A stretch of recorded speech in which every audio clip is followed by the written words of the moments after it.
Hey guys, it's Kevin again. Welcome to another tutorial where I show you how to create this image, and we're going to do it all in Cinema 4D. So we're going to create it from scratch and have a really good time creating this science background with these molecules and all of these really cool shapes. So let's go ahead and jump into Cinema 4D and create this image.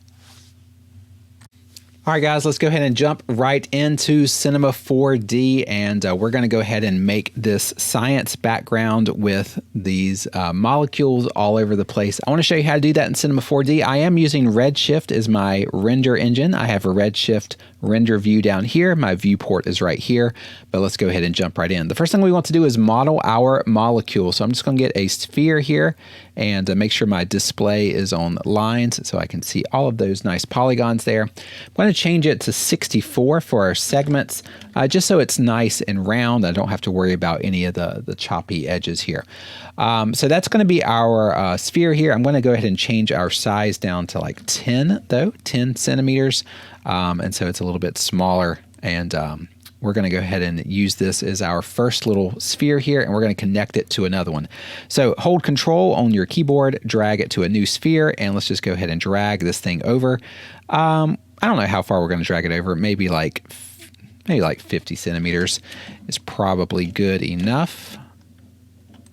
So yeah, it's probably good. We'll move it if we need to. Now I want to connect them with something, and so what I'm going to do is I'm going to use a cylinder to do that. Let's go ahead and grab a cylinder. That's very big right there. Let's go ahead and change our height to around 50 centimeters, but our radius needs to be a lot smaller, maybe like at 2 centimeters. And then we're going to just make sure you change your orientation to +Z. There we go. So now we're going to connect these two things just like that. But it's still a little bit too big. And so let's make it down to 1 centimeter like that. And I think that looks a little bit better. And what I want to do is I want to taper these edges, these two edges on the cylinder. I want to taper them. So let's go ahead and make them a little bit small. Let's make the cylinder a little bit smaller, just so they're kind of touching these two spheres right here. It's kind of like that. It doesn't have to be perfect, but something kind of like that. Looks good. Now let's taper those edges. Pretty simple to do. There's other ways. There's many ways to do this. But what I'm going to do is I'm going to change my segments down to 2 segments here. And I'm going to go hit C on my keyboard so I can edit this cylinder. And let's go to, before we do that, before you hit C, let's make sure our rotation segments are high as well. 32 should be good.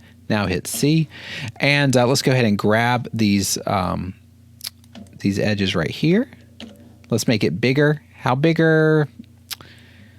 I don't know, probably like 250%. It's probably good. That's probably good. Now let's go over here and do the same thing to this side. So we'll just grab all these, and let's just hit T on your keyboard and make it 250%. Holding Shift on your keyboard gets you those nice round numbers. And I think that right there looks good. Let's bring our spheres back. There we go. Looks pretty good. And I'm going to just go ahead and put this into a subdivision surface for the cylinder, just so it's a little bit more smooth like that. And that should be good. Something like this should be good.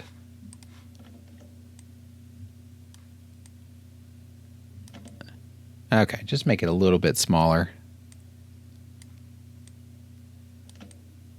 Okay. Looks good to me. All right, so now we have two spheres here connected by 1 cylinder. Now what we want to do is we want to, let's go and make this into 1 cylinder right here. What we want to do now is we want to just duplicate this little cylinder here, and this sphere as well. So what we want to do is just Control-click both of those, and then Control and drag, and now we have 2 of them, and we can just kind of rotate this thing, both of these, rotate it on the same axis, like 90 degrees or so, and then we'll just bring it over here, and we'll just drag it over here. And there you go. Now you have your nice little molecule here, looking pretty good. And that'll be our first molecule. And that's, you know, that's not bad. not the worst molecule I've ever seen. So what we're going to do is we're just going to drag all these together, put it into a null. Alt and G puts it into a null. We'll call it molecule base. And let's duplicate this, and let's go ahead and just make this into one object. And this will be M1. This is our first molecule. We want to have a couple different ones here, so let's go ahead and make that invisible. Let's go back to our molecule base, and let's try to make another one. We want to have at least 2 different molecules in here. So what I'm going to do for this one is I'm going to, let's have 3 of these things. Instead of 2, let's have 3 of them. So I'm going to drag you out to about right there, like that. And let's go ahead and make another one. Kind of like that. And we'll just drag it on this side. So we'll have 3 of them. That is not even at all. Let's try it. Let's keep on trying here. Maybe something like that. That's a little bit closer. There's probably a mathematical way to get this thing exact, but I'm not going to worry with that right now. I'm just going to do it kind of like that. Like that. All right, so there's our second molecule. But what I'm going to do for this one is, just to make it look a bit different, is I'm going to get this sphere in the middle and just make it bigger. So it's kind of like this one. So we have a big little, nucleus here, if you will. And then you have all this other stuff going around it. And I'll just make sure I get these things going out so we still have that tapered edge in here. It's kind of like that. Just want to make sure we have that tapered edge sticking out of there.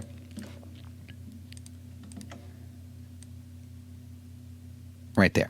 Okay, so now we have 2 molecules. So what we're going to do is just go ahead and duplicate this and make these all into one object. And we'll call this M2. And I think that's good. You can make as many molecules as you want, different sizes and shapes and rotations and that stuff. I'm not going to do that. Just 2 of them is going to be plenty for what we want to do. So next thing we want to do is we want to clone all these things. We've got two different molecules here, M1 and M2, and we just want to clone them and move them all over the place. So what we're going to do with that is get a cloner, MoGraph and cloner, and let's just go ahead and put M2 and M1 in there. And now they're kind of going all over the place. Oh, let's make our molecule base invisible. So now they're just kind of going all over the place, because if you go to cloner and it starts at linear, I don't want to do linear, I want to do grid, and we're going to change it to 5 by 5 by 5. So let's zoom out, look at all of those molecules. That's a bunch of molecules. 5 by 5 by 5. I think that works out to 125 of them. I think that's the right math. But they're too perfect. They're too organized. And so we want to randomize that. So let's go to MoGraph, Effector, and Random. Now all Random did was it randomized them on their position, which is fine, but their rotation is still kind of all the same. And so let's go to rotation and let's just change each one of them to 180 degrees.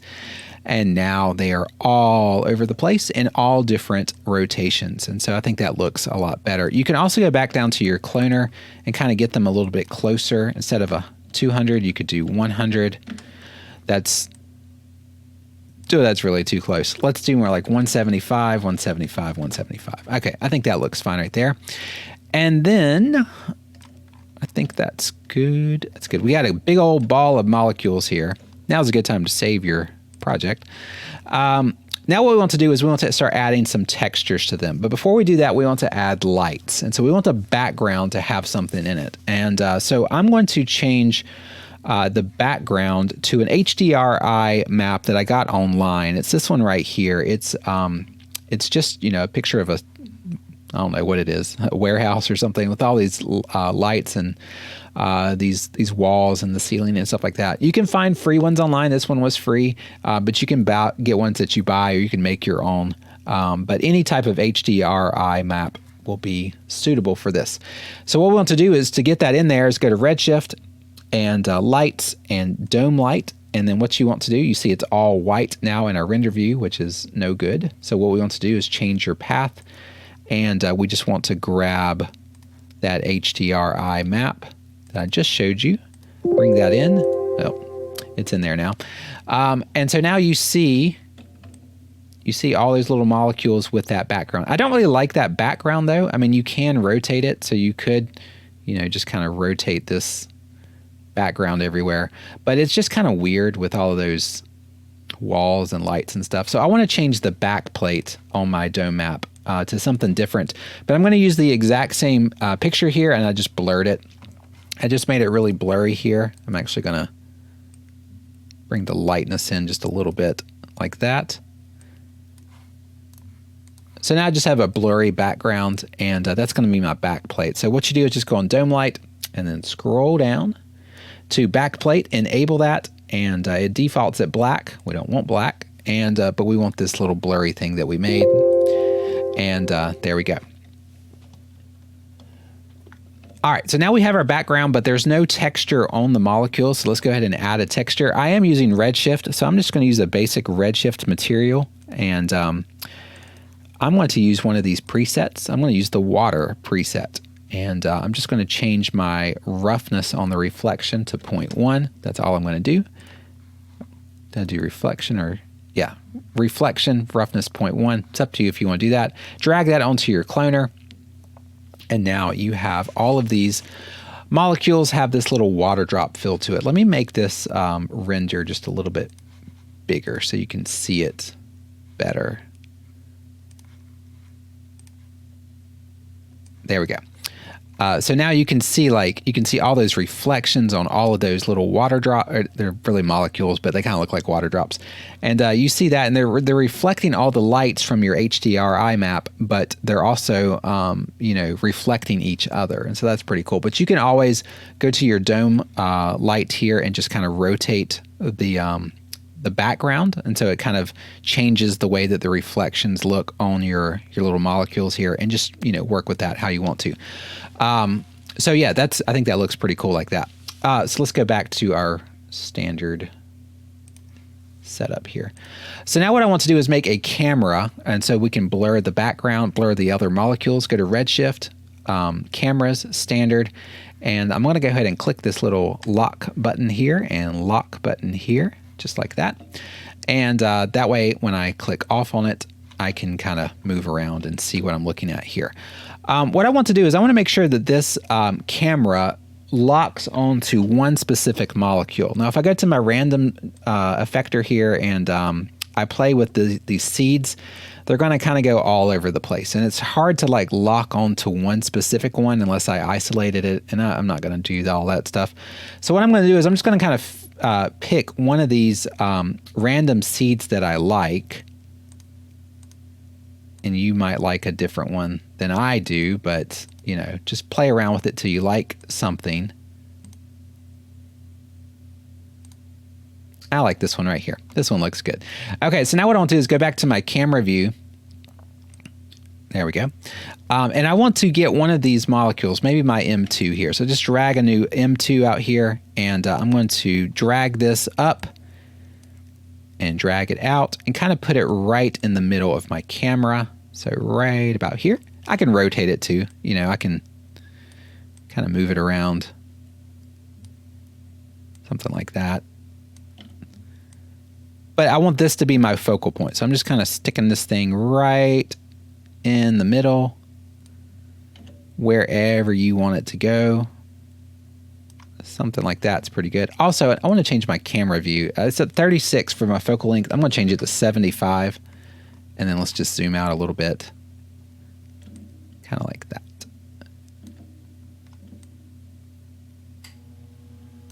All right, so there is my molecule here. Now what I want to do is, let's go ahead and put that water back onto that molecule as well. I want to make this my focal point. So all I'm going to do is go to camera, go to object, and my focus object is going to be this little M2, and you can call it focus molecule if you want to, if you forget what you're doing. Drag that into your object for your camera, right there. And then we're going to go to our Redshift tag, go to bokeh, and we're going to do override, enable, and then I'm going to change my COC radius to 5. I think we're going to do 5. Yeah, 5 looks good for now. And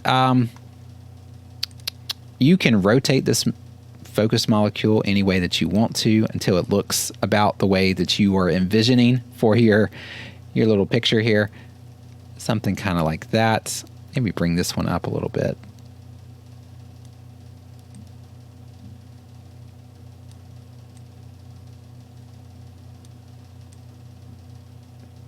Whatever you are envisioning for this project. I'm going to go back to my random effector here.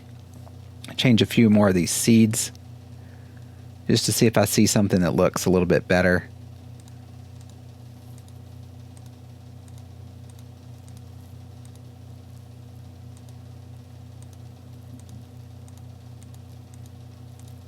This is definitely an art, not a science here. But that one looks pretty good. Because I'm envisioning having like some little words right here in the bright part, you know, like a poster. So I want to make sure there's a little area where it's not too busy. But something like that. I think looks pretty good. All right, and so you can play around with so many different other things. You can go to your cloner and add more of these things if you want to, but I'm just going to leave it like this for now, just not to overcomplicate it. But that looks good. Let's go ahead and render this thing. So rendering is not going to be too hard. Go to Renderer, Redshift. I do want to go to my dome light here, though. My dome light and my samples, I'm going to change that to 128 for my samples because that's my only light. My dome light is the only light. I want to make sure that that one renders pretty good. But your redshift rendered, go down to your sampling here. I'm just going to up those a little bit. 64 for max, 32 for min. That's plenty.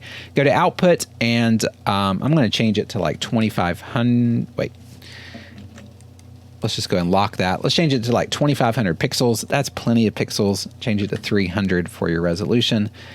And that should be pretty sharp. It's not going to be perfectly sharp, but that should be pretty sharp there. And let's go ahead and hit render.